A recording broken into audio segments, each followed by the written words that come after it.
Bom dia, sejam bem-vindos a mais um Direto da Redação. Nosso convidado de hoje é o vereador Diego Guimarães, pré-candidato a deputado estadual. Diego, seja muito bem-vindo ao Dia da Redação. Obrigado, a satisfação está aqui, obrigado pela oportunidade. Estamos aí abertos para poder falar de tudo um pouco, falar da Câmara, falar também da pré-candidatura, nossas ideias para Cuiabá e para Mato Grosso. Diego está agora no seu segundo mandato como vereador da capital, né, Diego? Isso, eu fui eleito em 2016, quando nós tivemos 3.183 votos, reeleito em 2020, alcançando 4.179 votos. E é uma satisfação muito grande, sempre falo que sou muito grato a Deus e a Cuiabá, aos cuiabanos, pela oportunidade que me deram de poder estar na Câmara Municipal representando, né? Hoje sou o vereador mais jovem da Câmara Municipal e também o que alcançou a maior votação na última eleição. Qual que é essa dificuldade da Câmara Municipal de Cuiabá, Diego? A Câmara de Cuiabá sempre surgindo escândalos aí, né?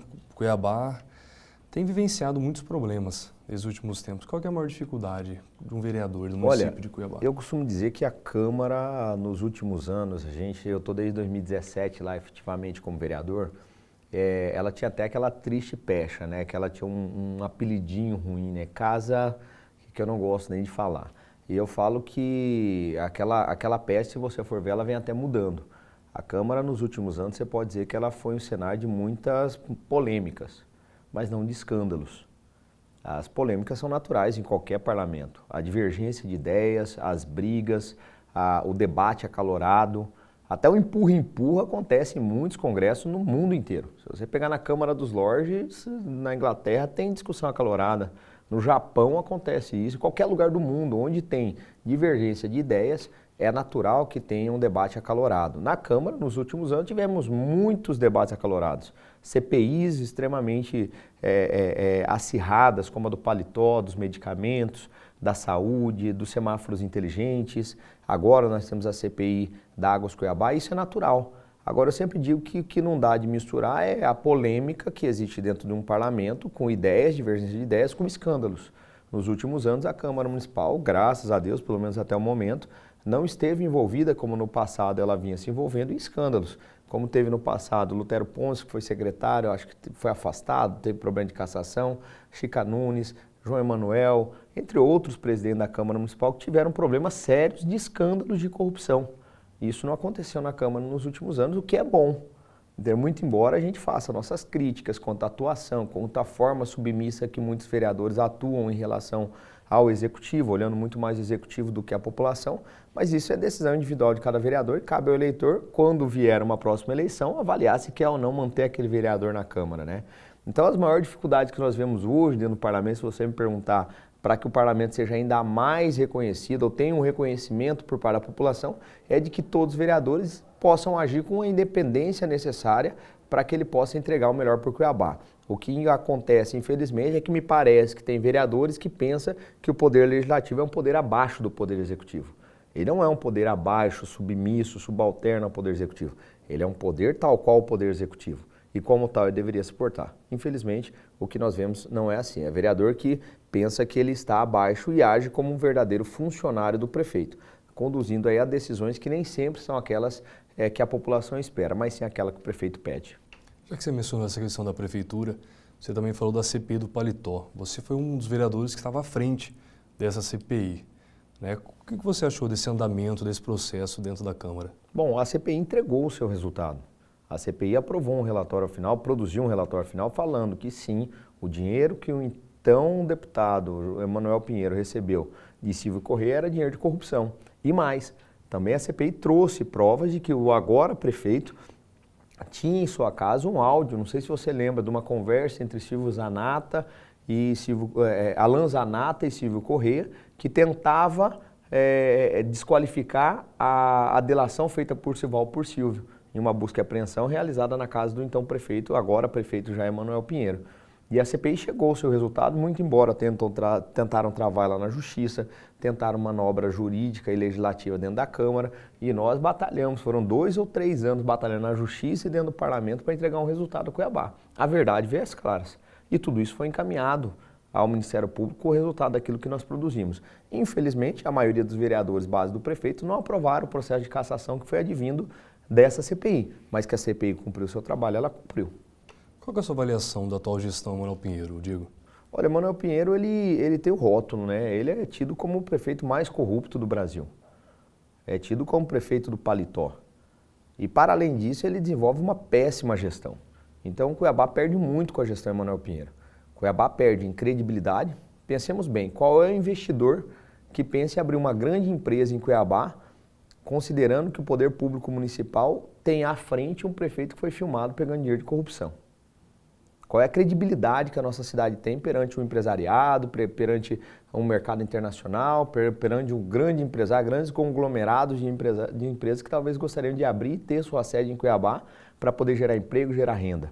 Qual é a credibilidade que Cuiabá tem em uma licitação quando nós temos há aproximadamente 6 anos sem ter uma contratação por licitação de medicamentos no nosso município?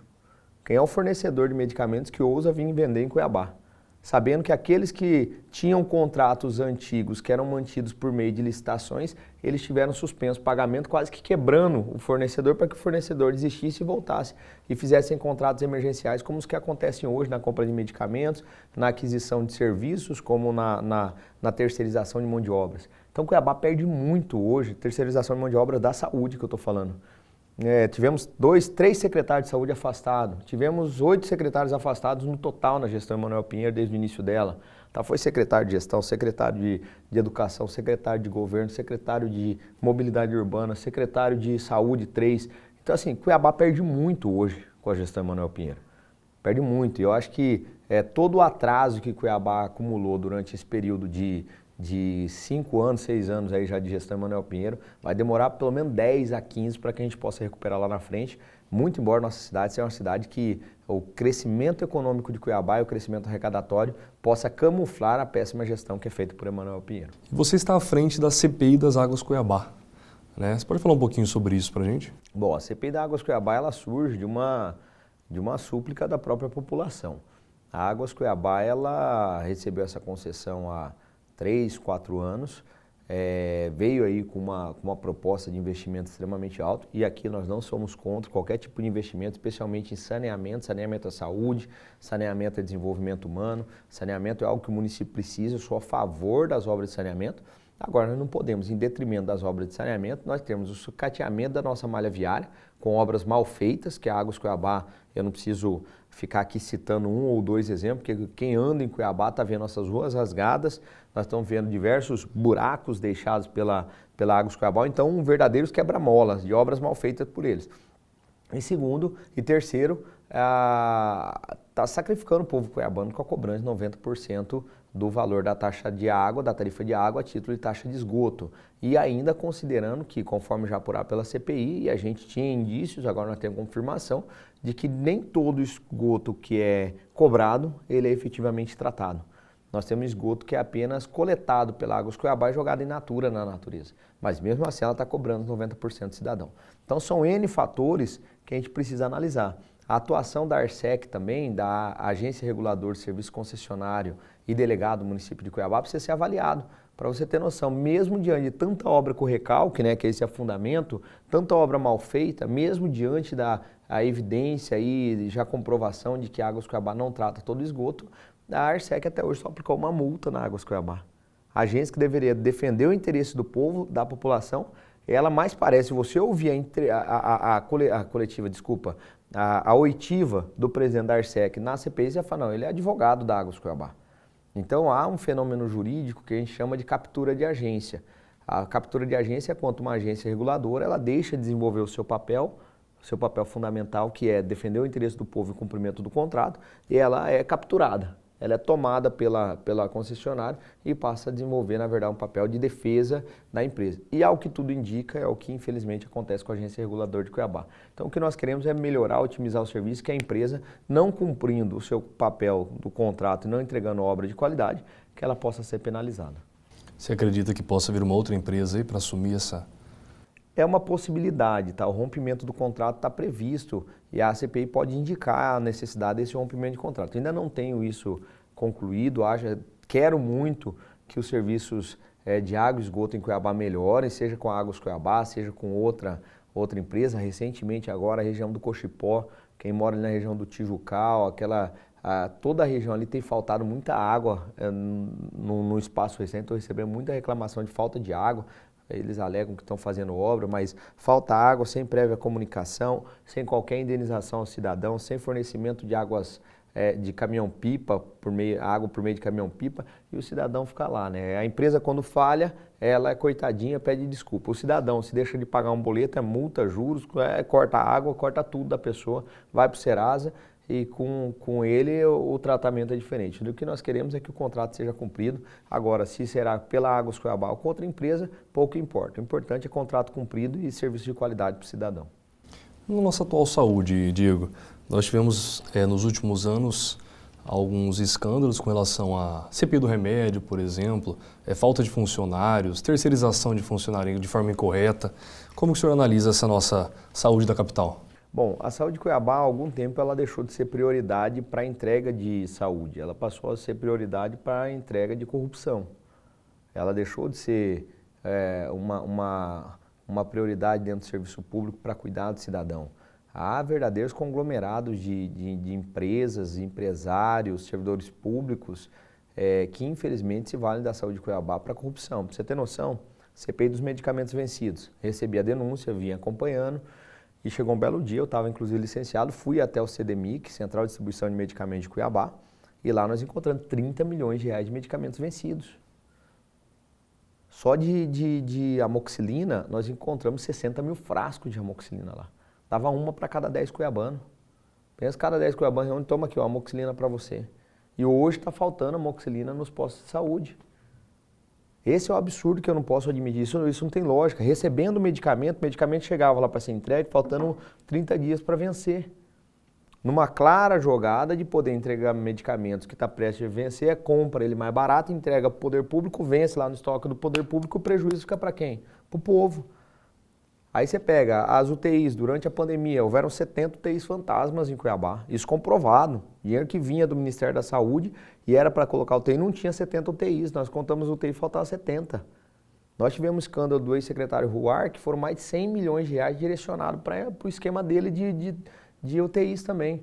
Agora nós temos um ex-secretário adjunto, o Milton Corrêa, que saiu da secretaria num dia, no outro dia ele abriu uma empresa e pegou um contrato de 5 milhões de reais de terceirização de serviços. E a prefeitura não faz processo seletivo e a prefeitura não faz concurso público. Então a gente parte de uma... Aí tá, aquele que é contratado recebe 300, médio contratado, 300, 400 reais por plantão. A terceirizada recebe lá na folha dela 1.200 e paga para o médico 600, 500. Então são matemáticas que eu falo que a saúde de Cuiabá deixou de ser uma prioridade de entrega de serviço de qualidade para o povo, para salvar a vida. A gestão humanizada que eles dizem ter é apenas no discurso, na propaganda. Por outro lado, ela tem, na verdade, uma gestão que não quer solucionar e cria o caos, né? Há um outro termo jurídico que é emergência fabricada, né? A urgência é emergência fabricada. Cria-se o caos, precisa fazer contratos emergenciais superfaturados e direcionados para empresas deles, que acaba lesando os cofres públicos. Essa é a matemática, esse é o modus operandi, e tem operações que já aconteceram, vai vir novas operações pela frente. A gente tem alimentado, inclusive as polícias e o Ministério Público, sobre algumas informações que chegam até nós. Certamente novos escândalos vão vir sobre a saúde de Cuiabá, infelizmente. Há pouco tempo nós passamos por um período bem conturbado, que foi a pandemia. Como que o senhor avalia a forma que o Estado e o município tratou esse período? Bom, primeiro a gente tem que fazer uma distinção entre ações efetivas e brigas políticas, né? O Emanuel e o Mauro Mendes, eles mais pareciam crianças birrentas, uma querendo provocar a raivinha do outro. Se um falava que era azul, outro falava que era vermelho. Um falava vou fechar, outro falava vou abrir. Um falava é cloroquina, outro falava não, é ivermectina. Numa clara briga política para além daquilo que era realmente o interesse, que era salvar a população, preparar a população, salvar o comércio também. A briga política ficou acima do interesse de realmente salvar vidas. Não dá de a gente medir de uma forma... Quando a gente fala de Cuiabá, eu posso te dizer, utilizaram da pandemia para pegar muito recurso público e também fazer muita corrupção. Tivemos máscaras superfaturadas, cestas básicas superfaturadas, tudo está em inquérito, nossas denúncias que estão tramitando no Ministério Público. Aquele protetor facial, Eu lembro que eles pagaram R$ 79,90 no protetor facial, eu fui no mercado e consegui comprar por R$ 15, no mesmo período. A cesta básica que a prefeitura pagou R$ 116, eu fui no Atacadão, desculpa falar a marca do mercado, o nome do mercado, mas eu fui no atacadista e comprei os mesmos produtos por 80 e poucos reais. Então, utilizaram muito da pandemia para também desviar dinheiro público, mas, a grosso modo, também a gente tem que aí, quando a gente fala dos tratamentos, passamos um período que eu acho que toda a humanidade estava conhecendo como melhor lidar com essa doença, né? Foi muito difícil para todos nós, muitos perderam entes queridos, eu perdi uma tia. Então, a gente espera muito que a humanidade tenha aprendido um pouco com essa pandemia, em todos os sentidos, de convivência familiar, valorizar aquilo que realmente tem valor nessa vida, né? E não aquilo que tem preço, e pensar que a gente pode, numa cooperação, nos salvarmos, porque se não houvesse uma cooperação como houve durante a pandemia, infelizmente, a própria humanidade estava sob risco. Você apresentou um projeto que foi aprovado recentemente, né? Para isenção de IPTU e alvará em Cuiabá para empresários que comprovarem que foram prejudicados com a pandemia. Gostaria que o senhor explicasse para esses empresários como que eles fazem para conseguir essa isenção. Tá, o que acontece? Durante a pandemia tivemos um fechamento de muitas atividades econômicas como medida de saúde pública, né?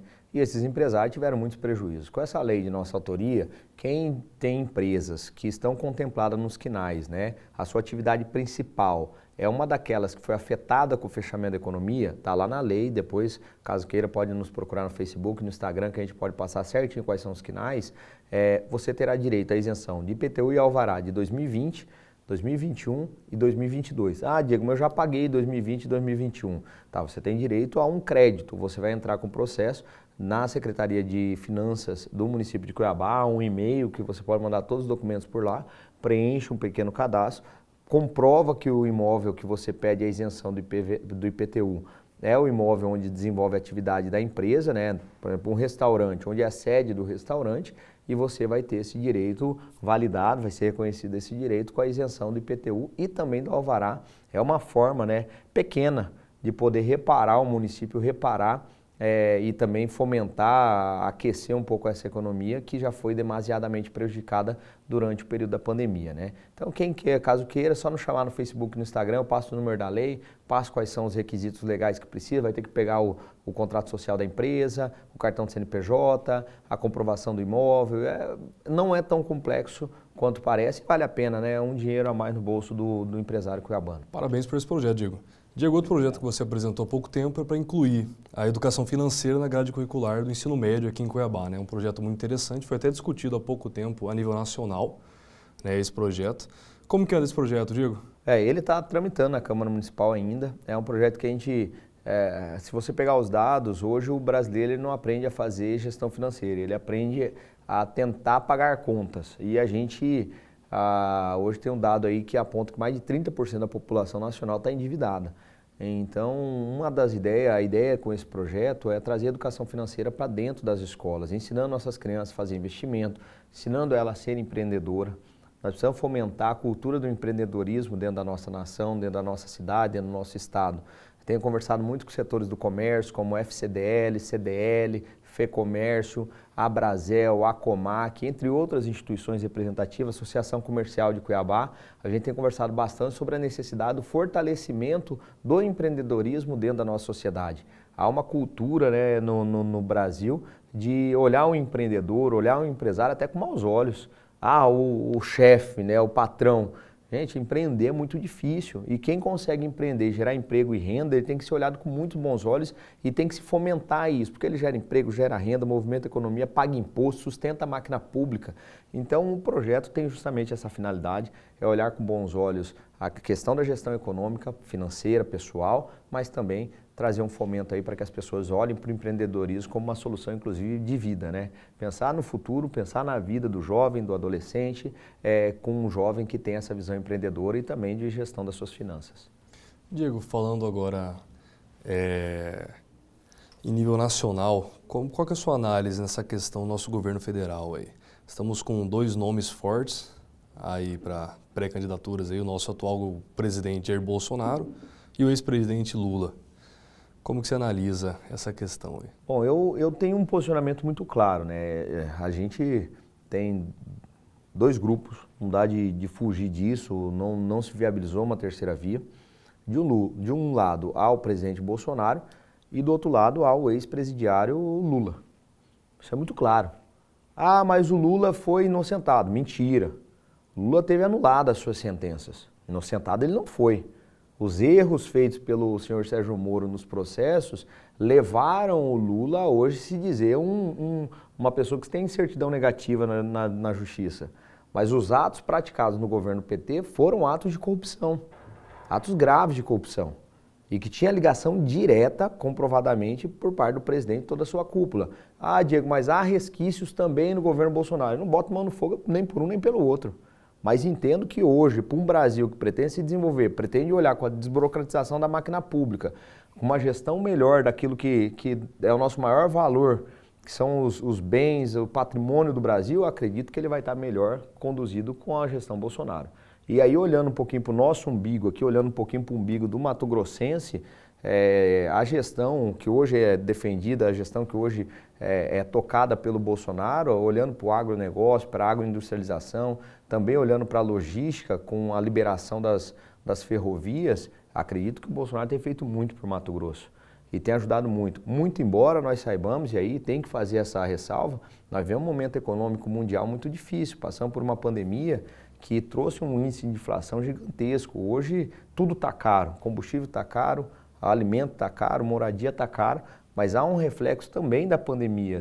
Houve escassez de produção, com escassez de produção e necessidade de consumo, isso é regra de mercado, demanda e procura, automaticamente há uma elevação do preço. Mas acredito que se nós buscarmos e tiver mais 4 anos com a gestão Bolsonaro, o Brasil volta nos eixos, inclusive no plano econômico. Se não tivéssemos a pandemia, talvez nem teria debate de A ou B, dificilmente haveria uma disputa como hoje se propõe uma disputa entre Lula e Bolsonaro. Certamente o Bolsonaro teria uma reeleição mais tranquila. Mas analisando para o Mato Grosso, olhando para o contexto geral da esquerda, da direita, acredito que o melhor caminho é estar com o Bolsonaro, votarei nele, meu partido defende, nosso partido tem o Coronel Mourão, o General Mourão que está no nosso partido, o ministro Tarcísio é do nosso partido também, que vai ser candidato a governador de São Paulo, e acredito que para o Brasil e para o Mato Grosso o melhor caminho é a reeleição do Bolsonaro. Diego, o que o povo pode esperar caso o Diego venha ocupar uma cadeira na Assembleia? Bom, pode esperar que essa cadeira não vai ser do Diego, vai ser do povo. Pode esperar que você vai ter representatividade na Assembleia Legislativa, você vai estar lá, assim como a gente faz hoje na Câmara Municipal. Hoje as pessoas com autismo, com dislexia, com microcefalia, com doenças raras, o advogado, o comércio, o vendedor ambulante, enfim, são N frentes, até um dia conversando com a equipe que faz o nosso marketing, a gente tentando definir qual era a bandeira do Diego. Diego, qual que é a tua bandeira? Eu falo, gente, nós não temos uma bandeira. Todas as demandas que chegam ao nosso gabinete, ele tem que ter uma vazão, nós precisamos dar uma resposta para a população. E é isso que a gente busca fazer.